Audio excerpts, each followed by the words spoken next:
A Hora do Agronegócio, e nós recebemos hoje aqui com muita satisfação o Marcos Bianchi, que é o CEO, dirigente-geral da Aliança Agroásia Brasil.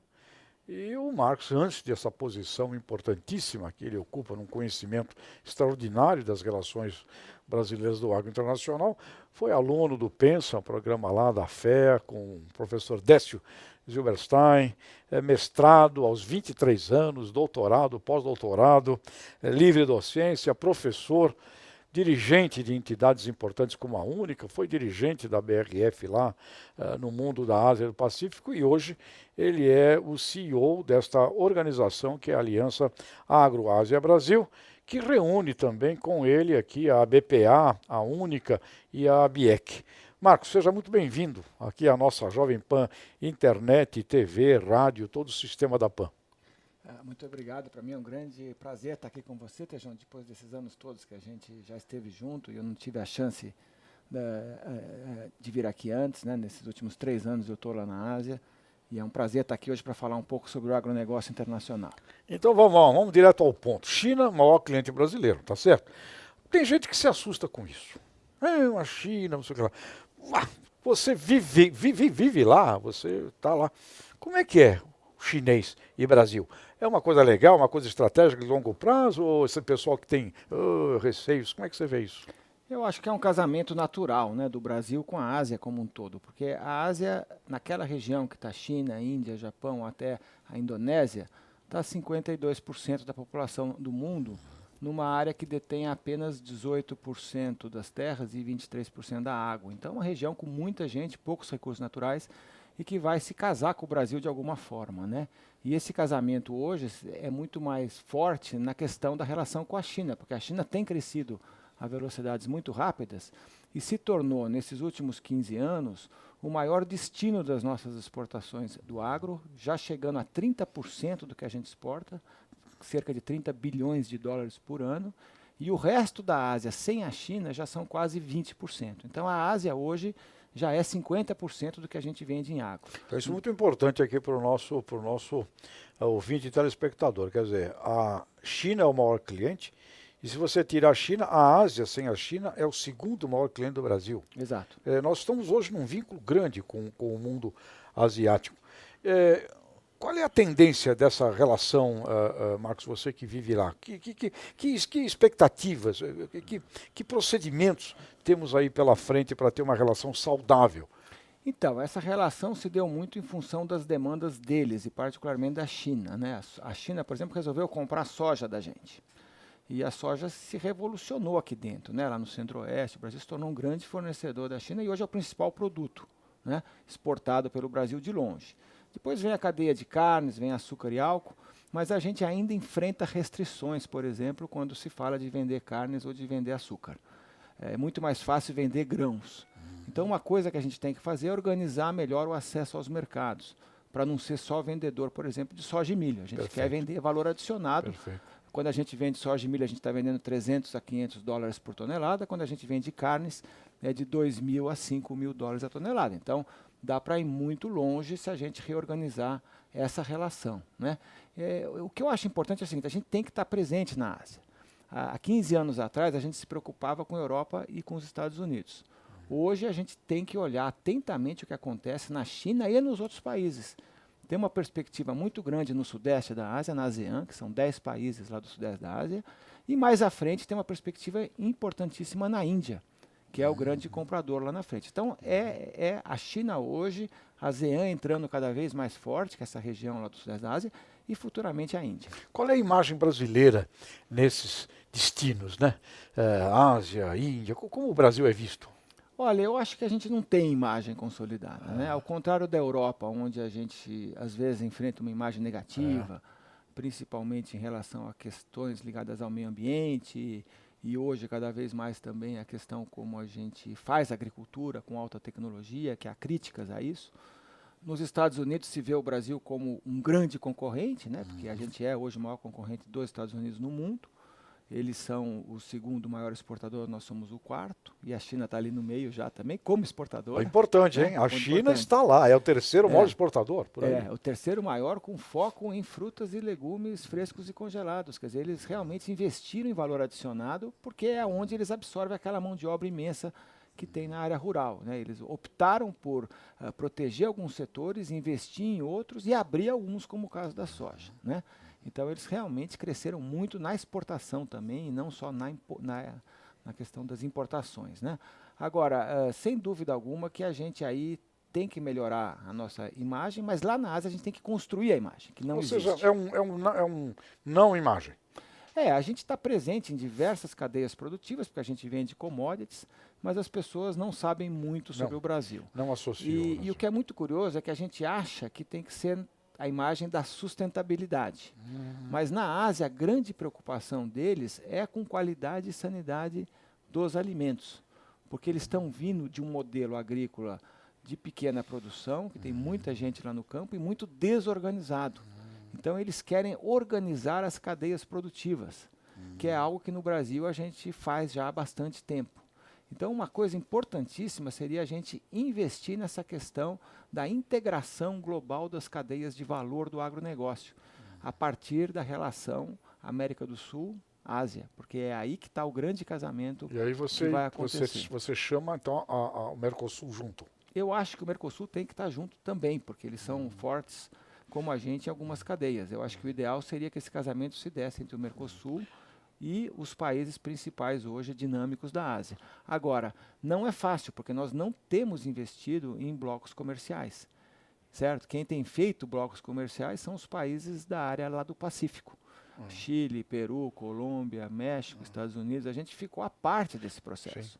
Então, hoje eu invejo o Chile e o Peru como países que fazem as coisas direito, e a gente não tem feito. Você comentou nessa apresentação brilhante lá na Fiesp, este assunto. Quer dizer, nós podemos olhar como referências para aprender estrutura de comércio, de marketing internacional. Você mencionava a Austrália e também Chile e Peru. Eu diria o seguinte, os países que mais atuam na área da representação internacional são os Estados Unidos e Europa, e há muito tempo, mas eles têm uma estrutura que é uma covardia de grande para a gente competir. Então eu fiz uma comparação, tendo vivido na Ásia nesses últimos anos, com a estrutura do Brasil vis-à-vis a Austrália, Nova Zelândia, Chile, Peru, Canadá, que são economias médias no agronegócio, menores do que a gente, todos eles, tá? E eles têm uma estrutura de muita presença. Presença não só com acordos comerciais que protegem todas as suas exportações, mas também com produtos de valor adicionado mais alto. É só ver o exemplo lá da carne bovina, por exemplo, que a gente vende na faixa de $4.000 a tonelada, e a Austrália, por exemplo, vende por $7.000. Impressionante. Porque exatamente construiu uma visão de rastreabilidade, de sanidade, tem um sistema que atende ao que o cliente quer, né? Tem sites impecáveis, né? E investe 150 milhões com a sua associação chamada MLA, 150 milhões. 150 milhões de dólares que vem dos produtores e do governo para construir todos os programas que eles têm para diferenciar a carne australiana no mundo. Olha, você apresentava neste encontro aqui na Fiesp que uma das coisas mais importantes seria a reforma da estrutura regulatória do comércio. Por que isto? Então, porque eu acho que a estrutura ela envelheceu, sabe? Quer dizer, nós exportávamos em 2000, nós exportávamos 20 bilhões de dólares, né? E hoje nós exportamos 100 bilhões de dólares no agronegócio. E a estrutura não acompanhou esse processo. Então, hoje, com muita frequência, a gente vê problemas, por exemplo, acontecendo na área da agilidade lá do sistema, certo? Então, desde que você tenta habilitar plantas ou responder questionários, ou toda a questão lá das traduções que tem que ser feitas para vários idiomas, toda essa questão de relacionamento lá fora, quer dizer, nós temos ainda poucos adidos agrícolas, precisamos ter mais gente acompanhando essas pessoas, precisamos ter maior presença do setor privado, né? Não temos entidades brasileiras presentes lá fora, com raras exceções. Temos 2 ou 3 pessoas do setor de açúcar e álcool, 1 ou 2 pessoas lá de carnes. Quando você olha os outros países, eles têm dezenas de pessoas. Né? Ou seja, Marco, eu te diria, com todas essas coisas, o Brasil foi de 20 para 100. Agora, muito puxado pela demanda essa asiática, né? Que levou a gente. A gente foi comprado pela Ásia. Fomos né? Então, comprados. A Ásia chegou aqui, a China chegou aqui e falou, eu quero soja. Hoje nós ouvimos lá que a China vai comprar milho. Né? Se a China virar um grande comprador de soja e milho, ela põe em xeque a nossa produção de suínos e aves. Né? Pode pôr. Então, sabe, a gente precisa ter uma estratégia para lidar com a China, que nós hoje não temos. E temos que investir em acordos comerciais. Nos últimos 15 anos aconteceram acordos muito fortes, por exemplo, em todo o Pacífico, né? Mesmo com a saída dos Estados Unidos da parceria Transpacífica, os outros países vão continuar e vão fazer um bloco lá com 11 países. A Austrália fez acordo com todos os países daquela região e com as Américas e com a Europa. A Europa fez acordos também e nós ficamos observando, vendo lá os nossos navios passarem ao largo. Então é quase que um milagre a gente ter a posição que a gente tem hoje sem estar coberto por acordos comerciais e sem fazer um trabalho organizado de presença no exterior, e aqui vale para o setor privado e para o próprio governo. O embaixador da Austrália esteve aqui conosco na Jovem Pan e oferecendo aquele norte australiano, que é uma configuração igual ao nosso environment tropical, para que empresários brasileiros fossem para a Austrália fazer o agronegócio a partir deles. Ou seja, atraindo inclusive inteligência brasileira para isso. Agora, Marcos, que movimentos? Você representa um movimento moderno, um movimento inovador, aqui com a Aliança Ásia-Brasil. Você é um representante dessa modernidade. Como é que é a sugestão que você deixa para que o país pudesse dar mais saltos? Você acabou de mencionar mais iniciativa privada, mais entidades. E governo, com a tua experiência, nos próximos 5 anos, o que deveria ser um foco brasileiro no agro e quem deveria comandar esse foco de transformações? Olha, eu acho que a gente primeiro tem que reformar as estruturas públicas de relacionamento com os vários países, principalmente dar mais agilidade ao processo regulatório e tentar descomplicar, desengessar o que for possível, aprender com outros países que estão funcionando de maneira mais simples, mais direta, com menos burocracia, com menos entraves. E aí eu sugiro que a gente olhe para esses países que são países médio exportadores agrícolas, tipo Austrália, Nova Zelândia, e hoje cada vez mais Chile, Peru, o próprio Canadá, enfim, eu acho que esses são aqueles que a gente tem que olhar. Podemos aprender com eles. A segunda coisa, a gente tem que ter uma presença muito mais permanente do setor privado lá fora, setor privado do agronegócio. Com exceção de algumas grandes empresas, a gente não tem entidades presentes e nem mesmo pequenas empresas, cooperativas não estão presentes. Deveríamos ter essas empresas presentes lá fora. Né? E por isso que esse programa com a Apex hoje, que reúne 3 entidades, é um programa pioneiro mesmo, mas precisaríamos ter mais gente, mais países, mais entidades e continuar nessa trajetória. E talvez o último ponto, que é uma coisa que você conhece muito bem, nós temos que trabalhar a nossa imagem. Né? A imagem foi muito afetada pelos eventos desses últimos anos e a gente hoje é visto com desconfiança lá fora. Né? Eu tive que explicar esses episódios diversas vezes na Ásia e não é fácil de se explicar e muitas vezes falta uma resposta adequada. Então, eu acho que a gente tem que trabalhar isso com muito mais gente, com muito mais precisão, porque isso é uma coisa que pode destruir dezenas de mercados importantes. Lembre-se que o agronegócio hoje exporta para 200 países. Em alguns setores a gente exporta para 140, 160. É muita gente que está recebendo os nossos produtos numa área que é muito sensível, que é a alimentação, né? Então a gente tem que trabalhar a nossa imagem de alguma forma, né? Talvez com foco na sustentabilidade, mas também com foco em qualidade, em sanidade, áreas que a gente tem que trazer uma mensagem muito mais consolidada. Diferencial de saúde embutida nos nossos alimentos, não é? Que é fundamental. Você comentava, para a gente finalizar aqui, que nós vamos precisar comprar mais também. O sonho de só vender, né, não existe, né? Nós vamos ter que comprar mais. E aí? O Brasil é fechado, né? Como é que vai ficar isso? E está certo, vamos lá vender, querer vender mais, inclusive quando você fala de produtos de valor agregado, mais difícil ainda. Mas para vender a gente vai ter que comprar. E comprar inclusive no agro, Marcos. Veja só que uma coisa curiosa. O Brasil hoje e a China são o 3º e o 4º maior exportadores do agro mundial. Ambos exportam em torno de 100 bilhões de dólares. Só que a China importa 140 bilhões de dólares, certo? E então ela tem um grande leverage para negociar acesso com todo mundo. O Brasil importa só 14 bilhões de dólares. A gente exporta sim e importa 14. E restringe de todas as formas essas importações. Elas não crescem praticamente nada nesses últimos 10 anos, né? Por quê? Porque o Brasil fala de livre comércio quando exporta, mas quando alguém quer vender para a gente, é uma visão protecionista que predomina nesse país, inclusive no agro, o que é uma tragédia, né?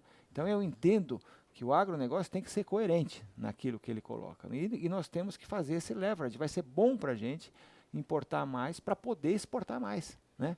Nós temos muito mais a ganhar se ampliarmos mercados com essas negociações que os países colocam, tipo, eu vou comprar a sua carne se você comprar as minhas frutas ou algo assim. Quer dizer, se a gente conseguir fazer uma troca desse tipo, trocas desse tipo, a gente vai conseguir ampliar muito mais as exportações do que aquilo que vai custar para a gente em novas importações. Hajam reformas, né?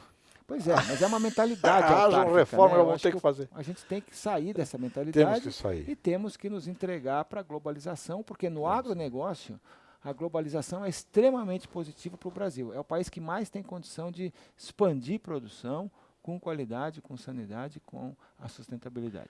Aí nós precisamos de um planejamento de Estado realmente revolucionário e libertário e responsável. Marcos Bianchi, você é um jovem brilhante, um talento brasileiro à disposição do país. E para terminar, uma curiosidade, né? O pessoal, puxa, como é morar lá na Ásia? Então você me falou que sua família adora viver lá. Então aqui para os nossos brasileiros, é bom mesmo viver por lá? É muito interessante, sabe? Eu recomendo muito para quem tem filhos que se vai sair daqui, que vá para a Ásia, porque é uma experiência fantástica, sabe? Tem um choque cultural, obviamente, tem dificuldades de língua, porque em alguns países são línguas que a gente não consegue entender, como o próprio chinês, né? Mas eu acho que é muito enriquecedor, sabe? Principalmente pela diversidade étnica, religiosa, cultural que existe, que é fabulosa. O novo, o antigo, o ocidente, o oriente, e são países que estão crescendo 5, 6, 7% ao ano. Então você vê a riqueza acontecendo, você vê o desenvolvimento, né? Países que realmente cresceram violentamente nos últimos anos e roubaram espaço dos antigos países ricos, né? Pois é. Então vale a pena. E aqui vai uma última pergunta, também da curiosidade. A China é um país comunista, né? Um partido comunista. E este pessoal se transformou nos grandes capitalistas do mundo? Eu não tenho dúvida nenhuma que a China tem uma mentalidade muito forte de trabalho, de negociação. É um país bem organizado naquilo que quer, tem visão de longo prazo. Temos muito a aprender com a China. Mas, de forma geral, o que me chama a atenção é que na Ásia a vida é muito segura, é muito tranquila, sabe? Comparada com essa que nós temos aqui hoje. Apesar da concentração de gente imensa em todos os lugares, né?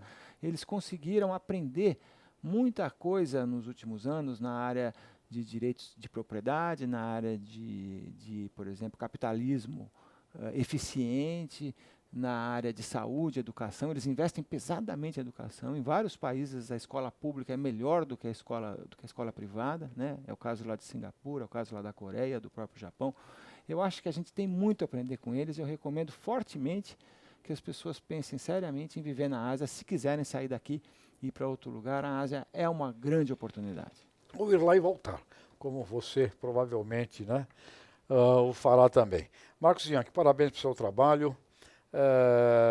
Essa aliança Ásia-Brasil, Agroaliança, é uma coisa inovadora, extraordinária. Eu desejo muito sucesso. E aqui, Rede Jovem Pan também à sua disposição para você mandar os seus boletins e suas notícias lá do mundo asiático. Muito obrigado, Tejão. Muito obrigado aí pela oportunidade. Fico sempre à disposição da rádio e dos ouvintes. Obrigado.